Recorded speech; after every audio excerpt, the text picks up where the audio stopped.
एक बार ठाकुर जी का एक बहुत ही प्यारा भक्त था। वो रोज इमली के पेड़ के नीचे बैठकर ठाकुर जी के भजन कीर्तन किया करता। उसी रास्ते से एक दिन नारद जी जा रहे थे। वो उस भक्त को देखते हैं, उससे पूछते हैं, क्या तुम रोज यहीं बैठकर ठाकुर जी का भजन करते हो? भक्त ने कहा, हाँ, पिछले 30 सालों से मैं ऐसा ही कर रहा हूँ। नारद जी बड़े प्रसन्न हुए। उन्होंने कहा कि अभी मैं भगवान से मिलने जा रहा हूँ। अगर तुम कुछ संदेश देना चाहते हो या उनसे कोई बात कहना चाहते हो तो मुझसे कह दो। भक्त ने कहा, बस एक प्रश्न है मेरा कि मुझे भगवान दर्शन कब देंगे? नारद जी ने कहा, ठीक है।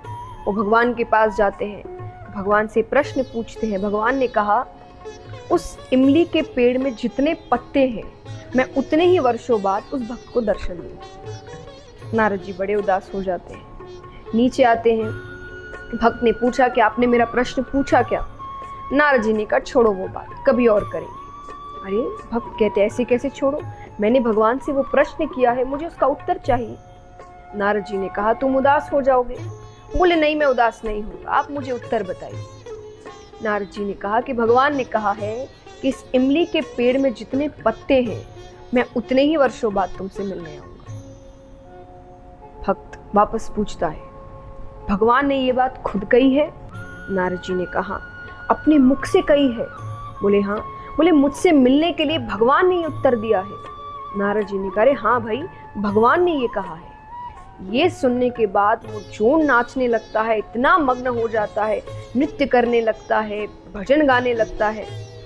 ऐसा करते करते अचानक वहां पर भगवान प्रकट हो जाते हैं उसे दर्शन देने के लिए। नारद जी को बात अच्छी नहीं लगती। नारद जी ने भगवान से कहा कि आपने तो कहा था कि इस पेड़ में जितने पत्ते हैं आप उतने वर्षों बाद इसे दर्शन देने आएंगे। अरे, जब इतनी जल्दी ही दर्शन देना था तो मुझे क्यों झूठा बनाया? मुझसे क्यों झूठी बात कहलवाई?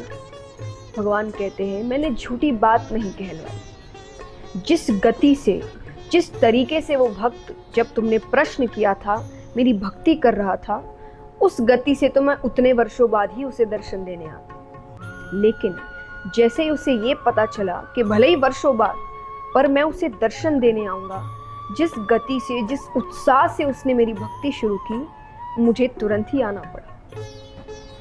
इस कहानी की सीख क्या है कि अगर हम ये सोचते हुए कि जितने वर्ष चलते जा रहे हैं तो हल्की फुल्की मेहनत करते रहते हैं जीवन में, जब मिलना होगा तब मिल जाएगा, तो उस प्रकार से आपको काफ़ी समय लगता है। पर अगर आप उन्नति चाहते हैं, सफलता चाहते हैं, तो आपको उस प्रकार की कड़ी मेहनत, उस प्रकार की दृढ़ता, उस प्रकार का उत्साह अपने कार्य में करना होगा। और तभी जिस प्रकार भगवान कुछ मिनटों में ही उसे दर्शन देने आते हैं, बहुत जल्द आपको सफलता प्राप्त होगी। तो मेहनत करिए, पर इस प्रकार करिए कि मानो भगवान आपको जल्द दर्शन देने वाले हैं। उतने ही उत्साह, उतनी ही खुशी और उतने ही दृढ़ता के साथ करिए।